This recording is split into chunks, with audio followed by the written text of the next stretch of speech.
बिस्मिल्लाहिर्रहमानिर्रहीम। Dear students, मैं उम्मीद करता हूँ आप सब लोग खैरियत से होंगे। आज हम अपने नेक्स्ट लेक्चर की तरफ जा रहे हैं और इस लेक्चर के साथ साथ जो है हमने चैप्टर का आगाज भी कर रहे हैं और इस चैप्टर का जो नाम है that is the electric flux. और उस हवाले से जो है ये हमारा तीसरा चैप्टर होगा हमारे कोर्स का।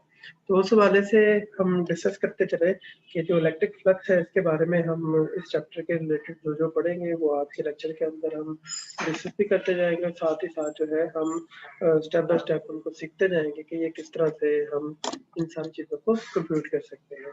तो बेसिकली आज का जो लेक्चर होगा that is the introduction regarding the electric flux. Electric flux क्या है, इसको हम कैसे मेजर कर सकते हैं और इसके फिजिकल मीनिंग क्या क्या है और उस हवाले से जो है एक बेसिक चैप्टर का इंट्रोडक्शन भी है इसके अंदर मौजूद कि इस पूरे चैप्टर के अंदर जो है हम करेंगे क्या और इसके अंदर आपके जो है किस मेन फोकस किन किन फिजिकल क्वांटिटीज और उनकी मेजरमेंट पे होगा। So ये जो हमारा टॉपिक है that is related to our course electricity and magnetism 1 PHY 401 PS physics third semester evening है फॉल 2021 के लिए ये है।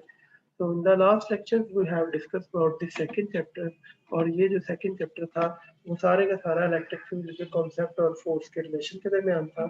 हमने डिफरेंट इलेक्ट्रिक फील्ड्स को कंप्यूट किया था सिंगल पॉइंट चार्जेस के जरिए से many point charges superposition principle को यूज करते हुए कंटिन्यूस चार्जेस के हवाले से इलेक्ट्रिक डाइपोल क्या होता है, फिर पॉइंट चार्ज की presence in the electric field को स्टडी किया, फिर electric dipole is electric field उसको हमने स्टडी किया। देन हमने इससे रिलेटेड जितनी प्रॉब्लम्स जो है उनको सॉल्व करने के हिंट्स और उनके सैम्पल प्रॉब्लम्स के ऊपर बात की थी।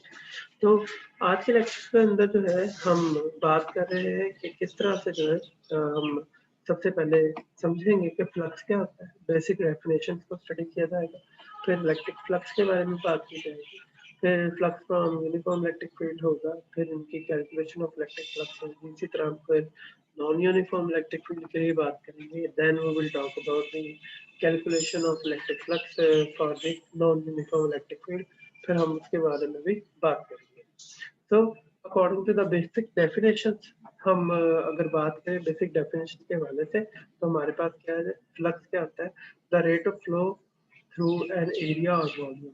तो किसी भी शय का जो है वो रेट ऑफ फ्लो जो है वो किसी भी रेट ऑफ फ्लो वो लिक्विड का भी हो सकता है, फ्लूइड का भी हो सकता है, फ्लूइड का भी हो सकता है, एरिया के हिसाब से या फिर वॉल्यूम के हिसाब से किसी भी शेयर से, तो उसको हम क्या कहते हैं, फ्लक्स कहते हैं। It can also be viewed as a product of an area and the vector field across the area. तो इसमें ये इम्पोर्टेंट बात है कि कोई ना कोई electric field sorry vector field जो है वो किसी पर्टिकुलर एरिया से अगर फ्लो करता है तो जो फ्लक्स होगा वो उसके बराबर होगा F is equal to flux is equal to area multiplied by the vector field। तो इन दोनों की जो है प्रोडक्ट और वो स्केलर प्रोडक्ट होनी चाहिए, तो इसलिए हम डॉट प्रोडक्ट के साथ इसको एसोसिएट करते हैं, तो ये इसके बराबर होता है। अब रही बात इलेक्ट्रिक फील्ड क्या होता है, इलेक्ट्रिक फ्लक्स क्या होता है, rate of flow of an electric field. अब वेक्टर फील्ड की बजाय इलेक्ट्रिक फील्ड आते हैं थ्रू एन एरिया, और ये किसी एरिया से निकलने वाले इलेक्ट्रिक फील्ड के बारे में भी बता रहा है या फिर किसी वॉल्यूम। तो अगर आपके पास जो है electric field emerging out from a particular volume तो उसको हम जो है इलेक्ट्रिक फ्लक्स कहेंगे। और the rate of flow of electric field through an area or volume presented by the number of electric field lines penetrating a surface। तो उस हवाले से जो है आप उस सरफेस में से जो इलेक्ट्रिक फ्लक्स निकलता है, जो नंबर ऑफ लाइंस निकलती हैं, हम उसे फ्लक्स ऑफ इलेक्ट्रिक फील्ड कह सकते हैं। आइए कुछ एग्जांपल देखते हैं जो कि ये क्लियर करती हैं कि हम बेसिकली इलेक्ट्रिक लाइंस कहना क्यों चाहते हैं। Electric flux is basically associated with the flow of electric field through a surface. तो अगर आप इलेक्ट्रिक फ्लक्स को समझना चाहते हैं कि ये क्या है, तो तसव्वुर कर लीजिए कि आपकी जो इलेक्ट्रिक फील्ड है वो लाइंस की फॉर्म में है और वो एक किसी सरफेस में से फ्लो करती है, जैसा कि आप यहाँ पे देख सकते हैं। अगर इस सिचुएशन को देखें तो आप यहाँ पे अंदाजा लगा सकते हैं कि ये जो इलेक्ट्रिक लाइंस हैं ये इस सरफेस में से गुजर रही हैं और इस सरफेस की कोई ना कोई पर्टिकुलर लेंथ है और इसकी कोई ना कोई लेंथ है। तो लेंथ इंटू विड्थ आपके पास क्या मिलता है, एरिया। तो एरिया जो है वो आपको लेंथ इंटू विड्थ के मुताबिक देती है वैल्यू। तो this length into width is basically area. तो उस वाले से आपको एरिया दे रहा है और नंबर ऑफ लाइन इसमें से पास कर रही है। तो आप कह सकते हैं कि जितनी नंबर ऑफ लाइन इसमें से पास करती हैं उतना ही फ्लक्स ज्यादा होगा, जितनी जितनी नंबर ऑफ लाइंस कम पास करेंगे उतना फ्लक्स कम होगा। तो उस हवाले से जो है आप यहाँ पे देखें तो we are now going to count the number of electric line passing through the surface and the use this count to determine the electric field. तो हम इस काउंट को जो है वो यूज करते हैं इलेक्ट्रिक फील्ड के फ्लक्स को डिटरमाइन करने के लिए। So in a very short way, we can say that the electric flux passing through the surface is the number of electric lines that passing through it. तो ये जितना flux ज्यादा होगा उतनी लाइन ज्यादा पास करती हैं, जितना फ्लक्स थोड़ा होगा उतनी कम लाइंस पास करेंगी। तो इलेक्ट्रिक फ्लक्स को हम इलेक्ट्रिक लाइंस के कॉन्सेप्ट से भी स्टडी कर सकते हैं। सिमिलरली इलेक्ट्रिक लाइंस का कॉन्सेप्ट जो है वो बहुत ज़्यादा ऑथेंटिक नहीं है।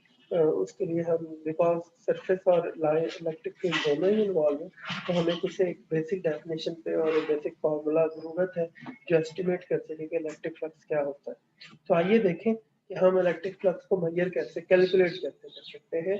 That is the more important one. The flux of any uniform electric field passing through the surface area is computed as, आपने हमेशा याद रखें कि जितना इसका एरिया है it is taken at a, और एरिया का जो यूनिट वेक्टर है वो भी इस सरफेस के हमेशा नॉर्मल होता है। तो दिस यूनिट वेक्टर तो इस हवाले से आपके पास area is also become the vector quantity. तो उस हवाले से एरिया आपकी वेक्टर क्वांटिटी है और इलेक्ट्रिक फील्ड जो है वो भी वेक्टर क्वांटिटी होती है, जबकि फ्लक्स जो है स्केलर क्वांटिटी है। और ये तभी मुमकिन है अगर दो वेक्टर क्वांटिटीज आपस में क्या हो, स्केलर प्रोडक्ट के जरिए से मिल जाए। तो उस हवाले से आपके पास क्या होगा, उस हवाले से हमने यहाँ पे इसका डॉट प्रोडक्ट अप्लाई किया है। और डॉट प्रोडक्ट जो है ये बताता है कि आपके पास जो इलेक्ट्रिक लाइन है वो in the direction of area होना चाहिए और area in the direction of electric field हो। ये डॉट प्रोडक्ट की फिजिकल सिग्निफिकेंस है। So that's why we apply here the dot product between the two vector quantities to get the scalar value. तो उस वाले से अगर आप इस इक्वेशन को ओपन करते हैं तो इसका डॉट प्रोडक्ट ओपन कर दें, it will become as E A magnitude है ये वाली and the angle between the and it will be equal to the cos theta. अगर आप थीटा लिखना चाहते हैं थीटा लिख सकते हैं, कुछ जगहों पे cos फाई लिखा जाता है, डिपेंड अपॉन कि आपका एरिया के साथ वेक्टर कैसे चलता है। तो उस वाले से जो है आप देख सकते हैं इस इक्वेशन के अंदर हमारे पास जो है वो area vector is a vector with the magnitude of A and the direction of A plane to the parallel। तो ये A hat के लाएगा जो कि इस प्लेन के क्या हो, परपेंडिकुलर हो। तो इस वाले से आप इसको कंप्यूट कर सकते हैं। But there is a similar limitation between them. Limitation ये है कि ये फ्लक्स तभी ज्यादा होगा जब आपके पास जो है एरिया एंगल जो है वो बिल्कुल 0 डिग्री होगा। तो आप देखेंगे अगर ई और ए एग्जैक्टली इसके पैरेलल है तो आपका फ्लक्स मैक्सिमम है और you have here E A. But for the case when you have theta is equal to 90 degree तो आपके पास फ्लक्स क्या हो जाता है, इट विल बिकम 0 और ये फ्लक्स 0 होगा। So it mean it depends upon the both के ये दोनों इनलाइन होना बहुत जरूरी है। और इसको ही मजीद एक्सप्लेन करने के लिए हमने तीन सिचुएशन बनाई हुई है, यू कैन सी है। इन सिचुएशन को अगर आप देखें तो द फर्स्ट सिचुएशन जो है वो अभी हमने डिस्कस कर ली है। ये वो सिचुएशन है जिसके अंदर आपके पास फ्लक्स जो होगा वो मैक्सिमम होगा और इस सिचुएशन के अंदर जो इलेक्ट्रिक लाइंस है और एरिया है वो दोनों ही एक दूसरे के क्या होते हैं, यूनिट वेक्टर्स हैं। एरिया इस सरफेस एरिया जो है इलेक्ट्रिक लाइन के परपेंडिकुलर है और जबकि जो यूनिट वेक्टर है और इलेक्ट्रिक लाइन है वो दोनों एक दूसरे के क्या है जी, पैरेलल है। तो आप देख सकते हैं इनके दरमियान जो एंगल होगा वो 0 आ जाता है और we have the maximum value where electric flux is equal to E। But for the case if you tilt the surface, अगर आप इस सरफेस को टिल्ट कर देते हैं तो इस वाले से आपके पास क्या है, surface is tilt from the face orientation. अगर हम इस सरफेस को थोड़ा सा फाई एंगल के साथ टिल्ट करते हैं तो आपके पास जो फ्लक्स होगा वो जाहिर बात है पहले की निस्बत कम हो जाएगा। यहाँ पे ये तीन लाइन भी नीचे से इसमें से पास कर रही है, बट जैसे ही हमने सरफेस को टिल्ट किया है तो यहाँ से सिर्फ नीचे वाली जो तीन लाइन है वो अब इसमें से पास नहीं कर रही। तो इसका मतलब है तो ये सर्कल जो है वो क्या कर रही है, आपके पास अब फ्लक्स कम हो चुका होगा। तो उस वाले से आपके पास जो फ्लक्स होगा ये cos फाई रह जाएगा। तो फाई जो है वो वैल्यू होगी जो यहाँ पे असाइन की गई है। तीसरा जो हिस्सा है that is related to the electric flux और ये 90 डिग्री है। 90 डिग्री मीन कि अब आपने एरिया यूनिट वेक्टर एरिया और इलेक्ट्रिक फील्ड में डिवाइड 90 डिग्री होगा। तो आप देख सकते हैं आप इसमें से कोई भी लाइन जो है वो पास नहीं कर रही। तो सारी की सारी लाइन जो है वो इस शीट में से पास नहीं कर रही, तो इस सरफेस में से पास नहीं कर रही। So you can see that कि यहाँ पे जो टोटल फ्लक्स होगा वो क्या हो जाएगा, जीरो हो जाएगा। तो आप कह सकते हैं कि कौन सी सिचुएशन जो है जिसके अंदर सिचुएशन के मुताबिक फ्लक्स मैक्सिमम है। तो you can see here this is the flux, ये मैक्सिमम होगा यहाँ पे। तो फ्लक्स आपके पास यहाँ पे मैक्सिमम है, यहाँ पे फ्लक्स आपके पास क्या है जी, फ्लक्स जीरो। और यहाँ पे जो फ्लक्स है वो मिनिमम है, वो मैक्सिमम नहीं रहता, तो इट इज मिनिमम। तो उस वाले से ये मिनिमम होगा और इस सिचुएशन के मुताबिक रहा जा सकता है। तो ये तो सिचुएशन वो है जिनके अंदर अगर आप नोट करें तो इलेक्ट्रिक लाइन जो है वो सारी सारी क्या है, एक दूसरे के साथ इक्वली स्पेस्ड है। ये भी इक्वली स्पेस्ड है, ये भी इक्वली स्पेस्ड, सारी इक्वली स्पेस्ड है। तो इस तरह की सिचुएशन के अंदर हम इसको कहते हैं कि ये वो सिचुएशन जिसके अंदर इलेक्ट्रिक लाइन जो है वो यूनिफॉर्म। बट ये वो सिचुएशन जिसके अंदर आपके पास इलेक्ट्रिक फील्ड जो है वो नॉन यूनिफॉर्म बन जाए, तो उसको कैसे सॉल्व करना होता है, उसके लिए बड़ी आसान सिचुएशन है जिसको हम सॉल्व कर सकते हैं। That is related to our कि अगर आपके पास सरफेस जो है वो भी बिल्कुल स्ट्रेट नहीं है, बल्कि आपके पास जो है वो सरफेस कर्व स्पेस के अंदर है। तो ये जो एरो हेड है ये आपको बता रहा है कि ये इसका डिफरेंशियल एरिया है। तो इस तरह की सूरत हाल अगर आपके पास आते हैं जिसके अंदर जो है इलेक्ट्रिक लाइन जो है वो भी एक जैसी ना हो, वो डिफरेंट लिहाज से डिस्ट्रीब्यूट की हो, as I am representing the electric line here. तो आप देख सकते हैं कि इनका जो फ्लक्स होगा वो आम वाली इलेक्ट्रिक लाइन से क्या है, डिफरेंट है। तो यहाँ पे इलेक्ट्रिक लाइन जो है इसमें से पास आउट हो रही है। तो अगर आप गौर करें तो कुछ लाइन जो है उनकी डायरेक्शन भी डिफरेंट है, कुछ किसी जगह पे कुछ लाइन ज़्यादा है, किसी जगह पे कुछ लाइन कम बनाई गई है। तो अपर रीजन के अंदर मैंने लाइन ज़्यादा ड्रॉ कर दी है, लोअर रीजन के अंदर लाइन जो है वो ज़्यादा स्ट्रेट है। तो उस वाले से आप देख सकते हैं यहाँ पे फील्ड स्ट्रॉन्गर हो गया होगा, यहाँ पे जो फील्ड है वो वीकर है। तो इस तरह की सिचुएशन के अंदर जो टोटल फ्लक्स होगा थ्रू दिस कर्व्ड सरफेस को किस तरह कंप्यूट किया जा सकता है, बहुत आसान तरीका है इसका कि आपने सबसे पहले सारी सरफेस को डिवाइड कर देना है इन्फिनिटली स्मॉल सरफेसेस, जिसे हम डिफरेंशियल एलिमेंट्स कहा जाता है, एरिया एलिमेंट। तो आपने डेल्टा आई की फॉर्म में एरिया एलिमेंट बना लिए और इसके मुताबिक हमने इन सबको डिवाइड कर देना है। अब एक बना हुआ इसी तरह 2 3 4 up to so on n time बन जाएंगे। और ये जो एरिया एलिमेंट है इसको जितना मुक्त से रखेंगे उतना यूनिफॉर्म फील्ड के मुताबिक हमें आंसर देगा। तो टोटल इलेक्ट्रिक फील्ड फ्लक्स जो है वो बराबर हो जाएगा summation of I dot delta आई, और इन सब का जो सम होगा आपको एन तक जितने हमने टोटल बनाए होंगे उसके मुताबिक हो जाएगा। शर्त ये है कि जो आपका एरिया एलिमेंट है इज क्वाइट और अप्रोचेस टू जीरो। तो ये जितना स्मॉलर होगा उतना बेहतर आपको आंसर देगा और उतनी यूनिफॉर्म फील्ड वाली कंडीशन पुट की जा सकती है।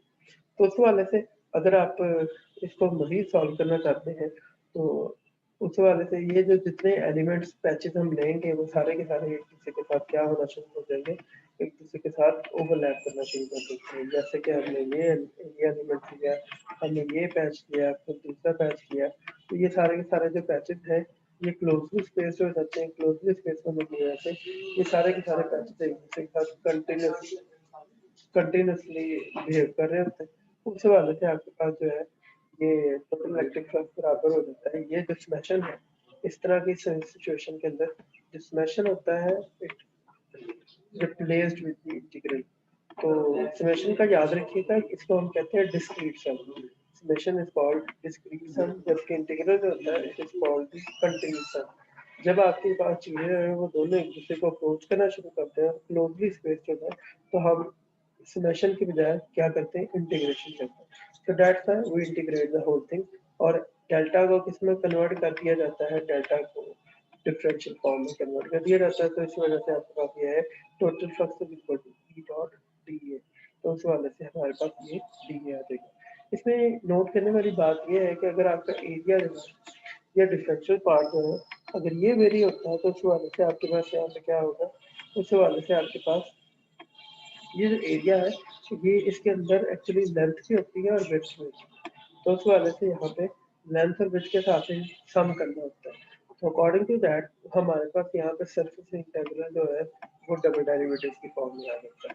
एक लेंथ के हिसाब से जमा कर होता है, इंटीग्रेट कर होता है चीज़ों को, और एक विड्थ के हिसाब से. तो इस वजह से यहाँ पे डबल इंटीग्रल यूज किए जाते हैं.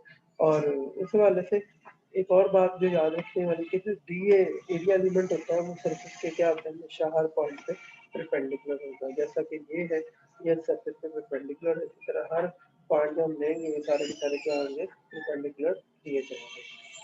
तो इसी तरह हम अपनी जो दूसरी जो है इक्वेशन सिचुएशन है उनके अंदर भी ये काम कर सकते हैं. इसी फार्मूला का इस्तेमाल करते हुए कि इलेक्ट्रिक फ्लक्स जो है वो बराबर होता है, and you know that it is equal to E dot A cos phi cos theta. तो ये लिखा जा सकता है. ई की वैल्यू उन्होंने दी हुई है आपके पास 2 × 10⁻³ न्यूटन पर कूलम, ये भी दिया हुआ है. आपके पास रेडियस दे दिया हुआ है. ये डिस्क है, इसका एरिया आपने निकालना है, इसका एरिया बराबर होगा पाई आर स्क्वायर के. तो ये कुछ कर दें तो आप इस फार्मूला को यूज करते हुए इसके लिए इलेक्ट्रिक फ्लक्स निकाल सकते हैं. सिमिलरली आपको एंगल भी दिया हुआ 30 डिग्री है तो वो भी निकालेंगे. सिमिलरली यहाँ पे भी क्या है, आप यहाँ पे भी फार्मूला डेवलप करते हुए इसकी वैल्यू निकाल सकते हैं और बता सकते हैं कि इसका जो टोटल फ्लक्स होगा वो किसके बराबर होगा. होएवर इसका जो आंसर होगा वो आपके पास एग्जैक्टली तो वैल्यू नहीं आएगी, बट इसी मुताबिक हम एक जनरल फार्मूले के मुताबिक ये निकाल सकते हैं कि इसका फ्लक्स किसके बराबर है. ठीक है. तो मैं उम्मीद करता हूँ कि आपको इस लेक्चर की समझ आई होगी. इंशाल्लाह हम नेक्स्ट लेक्चर के अंदर जो है वो लॉज ऑन इलेक्ट्रिक फ्लक्स जो है उनको पढ़ेंगे. ये तो वो डेफिनेशन है जो बाय डेफिनेशन हमने क्वेश्चन बना ली है, बट लॉज के लिहाज से जो इलेक्ट्रिक फ्लक्स है वो किस तरह से कंप्यूट किया जा सकता है इंशाल्लाह हम नेक्स्ट सेक्शन में वो पढ़ेंगे. और एक ही लॉ जो है हमारे पास आता है इलेक्ट्रिक फ्लक्स के वाले से, that is called Gauss's law. तो हम गॉसेस लॉ को पढ़ेंगे तो फ्लक्स को वो किस तरह डील करता है. फिर ये देखेंगे कि Gauss law is the most general form as compare to the Coulomb law. और इलेक्ट्रिकली तो इलेक्ट्रिक फील्ड जो है वो कूलम्ब लॉ से भी मेजर किया जा सकता है, बट हम गॉस लॉ क्यों इस्तेमाल करते हैं इसके बारे में हम पढ़ेंगे. फिर हम एप्लीकेशन ऑफ गॉस लॉ के ऊपर बात करेंगे कि हम गॉस लॉ को कहाँ कहाँ और कैसे किस लिहाज से अप्लाई कर सकते हैं. और फिर न्यूमेरिकल प्रॉब्लम को स्टडी करेंगे और उनके हिंट्स एंड सॉल्यूशन को स्टडी करेंगे. So obviously, whenever we learn something new, so we have some confusion questions. तो इसे in this regard हम आपस में डिस्कशन करते हैं अपनी confusion को रिमूव करने के लिए. तो उस हवाले से जो है आप हमारे इंटरेक्टिव सेशन को ज्वाइन करें जिसके अंदर आप अपनी confusions को और डिस्कशन को कर सकते हैं. आप जूम मीटिंग के जरिए से, व्हाट्सएप ग्रुप के जरिए से एंड यूट्यूब कमेंट सेक्शन के जरिए से ये हमें हमसे क्वेश्चंस हम आपस में डिस्कस कर सकते हैं और आइडियाज़ को शेयर कर सकते हैं. अल्लाह हाफ़िज़.